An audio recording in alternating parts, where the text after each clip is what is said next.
talk about two investments in more detail and then give you a sampling of the different kinds of investments we do so that you have a better understanding of what Acumen Fund is, and then we can really have more of a Q&A.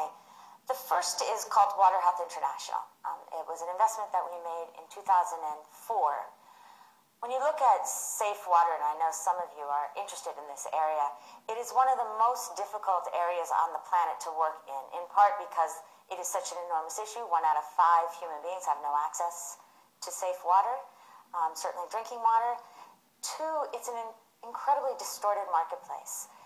The United Nations spends about $13 billion a year trying to solve the problem. And over the last 20 years, we have not moved the needle, in large part because population continues to grow, but also because of inefficiencies. 3, it's one of the most corrupt markets. One of the things I did not know when I started Acumen Fund, focusing on the basic goods and services, is that when you're talking about these kinds of services like health, like housing, like water, you are also working in highly corrupt industries.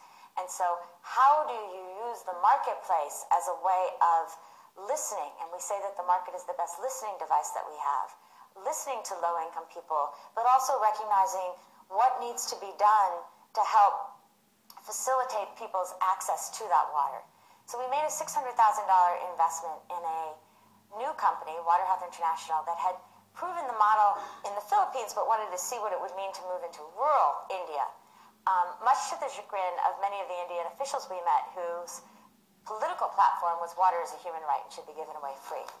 And no matter how many times we pointed out that 220 million Indians had no access to safe water, and that was a rather moot platform, we really got a lot of pushback. The first plant that Water Health did is this big blue plant. Now inside is a UV filtration system that costs about $50,000 and is sold at the local village level, either to an entrepreneur or to the panchayat, the kind of village community leaders. They need to borrow typically to buy these units, and there was no banks that were willing to lend into the rural areas. And